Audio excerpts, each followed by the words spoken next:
মাদক cough syrup সহ গ্রেফতার একজন।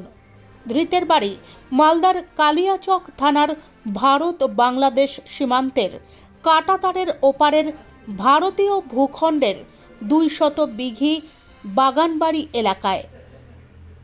তার কাছ থেকে উদ্ধার 387 বোতল মাদক কাফ সিরাপ ফেন্সিডিল। অভিযুক্তের নাম কবির শেখ, বয়স 25 বছর, ভারত বাংলাদেশ সীমান্তের গোপালনগর ও শ্মশান এলাকার মধ্যবর্তী কাঁটাতারের ওপারের ভারতীয় ভূখণ্ডের গ্রাম 200 বিঘিতে। সে কাঁটাতারের ওপারের গ্রামে একাই থাকত। পুলিশ সূত্রে জানা গিয়েছে, কাঁটাতারের ওপারে থাকার উদ্দেশ্য একটাই ছিল, পাচার করা। বাংলাদেশে কাফ সিরাপ পাচার করার উদ্দেশ্যে, ফেন্সিডিল পাচারের উদ্দেশ্যে কাঁটাতারের এপারে এসেছিল সে।